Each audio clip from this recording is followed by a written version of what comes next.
মানে আমার একটা স্বপ্ন আছে যে ঢাকা শহরে একটা ভালো ক্লিনিক আর হসপিটাল করা, যেখানে সবকিছু ইসলামিকভাবে চলবে ইনশাআল্লাহ। মানে এটা দরকার আছে। আপনারা যদি আমরা ফেস করেছি তো আমরা বুঝতে পারি দরকার আছে। একটা হসপিটালে যান, দেখবেন পরিবেশ এনভায়রনমেন্ট ইসলামিক না। আপনার স্ত্রী অ্যানেস্থেসিয়া করছে একজন পুরুষ ডক্টর, সিজার করবে, অ্যানেস্থেসিয়ার প্রয়োজন আছে, একটা পুরুষ ডক্টর এসে অ্যানেস্থেসিয়া পুশ করছে, তখন তো পর্দা যাচ্ছে গা, পর্দা চলে গেল। দেখা গেল যে এক সময় আপনার স্ত্রী কনসিভ করলো বা সে গর্ভবতী হয়েছে, এখন আপনার রেসপন্সিবিলিটি বেড়েছে। যতদিন সে সন্তানটাকে ধারণ করে রাখবে, এই সময়টুকুর মধ্যে তাকে কোনো প্রকার হারাম কাজে লিপ্ত করতে দেওয়া যাবে না। আমাদের সমাজে দেখা যায় সন্তান যারা জন্ম দিচ্ছেন মায়েরা, এই 9 মাস তারা হিন্দি মুভিজ দেখেন, সিরিয়াল দেখেন, তারপরে অহেতুক গীবত করেন, গল্পগুজব করেন, হয়তো সময় নষ্ট করেন। স্মার্টফোনের যুগ, সারাদিন ফেসবুকিং, ইউটিউবিং, টিকটক, ইনস্টাগ্রাম নিয়ে পড়ে থাকেন। এই প্রতিটা কাজ গর্ভের সন্তানের উপর প্রভাব ফেলে, প্রত্যেকটা কাজ গর্ভের সন্তানের উপর প্রভাব ফেলে। ইভেন মায়ের যদি মন খারাপ থাকে, বাচ্চা ভিতরে কষ্ট পায়। মা যদি প্রফুল্ল থাকে, হাসি খুশি থাকে, বাচ্চা কিন্তু ভিতরে ভালো থাকে। মেডিকেল সায়েন্স পড়েন, আমরা প্যারেন্টিং নামে একটা বই সাজেস্ট করছি, ওই বইটা পড়ে দেখেন, ডিটেলস সব লেখা আছে। তো মায়ের এখানে সময় কাটানোটা খুব ইম্পর্টেন্ট। কিভাবে আমরা সময় কাটাচ্ছি গর্ভবতী অবস্থায়? এই 9 মাস মায়েদের উচিত বেশি বেশি কোরআন তেলাওয়াত করা, আল্লাহর জিকির আজগার করা, নামাজ না ছাড়া, হ্যাঁ ভালো কিছু দেখা, ভালো কিছু শোনা, যত রকম হারাম এবং কবিরা গুনাহ আছে এগুলো থেকে দূরে থাকার চেষ্টা করা।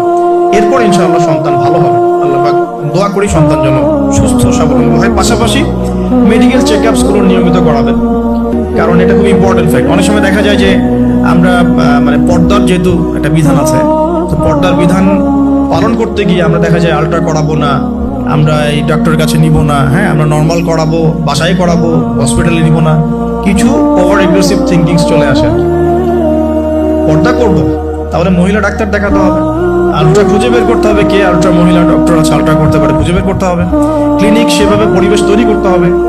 এই জন্য আমি বলি, মানে আমার একটা স্বপ্ন আছে যে ঢাকা শহরে একটা ভালো ক্লিনিক আর হসপিটাল করা, যেখানে সবকিছু ইসলামিকভাবে চলবে ইনশাআল্লাহ। মানে এটা দরকার আছে। আপনারা যদি আমরা ফেস করেছি তো আমরা বুঝতে পারি দরকার আছে। একটা হসপিটালে যান, দেখবেন পরিবেশ এনভায়রনমেন্ট ইসলামিক না। আপনার স্ত্রী অ্যানেস্থেসিয়া করছে একজন পুরুষ ডক্টর, সিজার করবে, অ্যানেস্থেসিয়ার প্রয়োজন আছে, একটা পুরুষ ডক্টর এসে অ্যানেস্থেসিয়া পুশ করছে, তখন তো পর্দা যাচ্ছে গা, পর্দা চলে গেল। যদিও বা অনেকে ফতোয়া দিতে পারেন যে এই সব জায়গায় বা এই ধরনের ক্ষেত্রে হয়তো এটা জায়েজ হতেও পারে, অনেকে ফতোয়া টানতে পারেন, কিন্তু এখানে কিন্তু এই সুযোগটা দেওয়ার ফলে কি হয়েছে যে অনেক সময় রোগীরা হ্যারাসমেন্টের শিকারও হয়েছে, সেক্সুয়াল হ্যারাসমেন্টের শিকারও কিন্তু হয়েছে, এটাও কিন্তু বাস্তব। তো এই জন্য ইসলামিক এনভায়রনমেন্টের দরকার আছে। খুঁজে বের করতে হবে ইসলামিক ডক্টর কে আছেন, যিনি শরীয়ত বোঝেন, মহিলা ডক্টর কারা আছেন, অ্যানেস্থেসিয়া মহিলা কারা আছে, বা আলট্রা করতে পারে মহিলা কারা আছে, খুঁজে বের করে মেডিকেল চেকআপ নিয়মিত করতে হবে। আর নর্মাল ডেলিভারি ইসলামের বিধান ঠিকই, ইসলাম এভাবেই চলেছে, সিজার এসেছে অনেক পরে, এবং এই ব্যাপারে শেষ জামানার হাদিসও আছে, আমি একটা লেকচারে বলেছিলাম।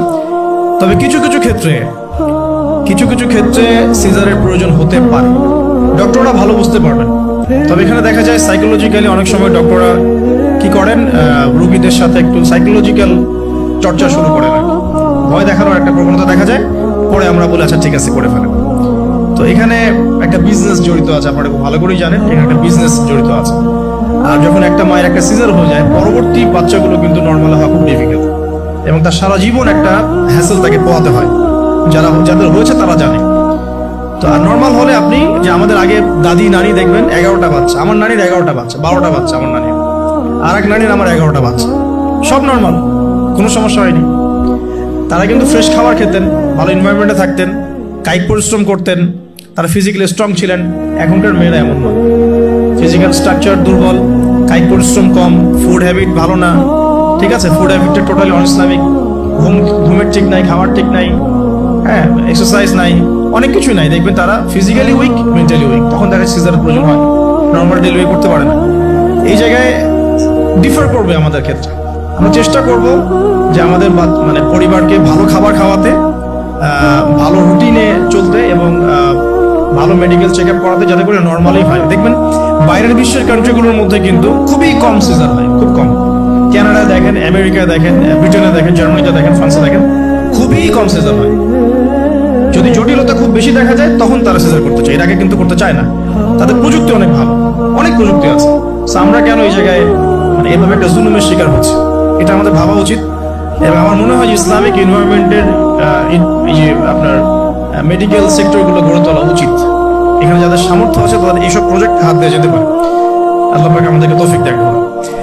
তো এরপরে যখন সন্তান হয়ে যাবে, প্রথম কি কাজ? প্রথম কাজই দেখবে সন্তান হওয়ার পরেই তাকে নিয়ে হইহুল্লাহ শুরু হয়।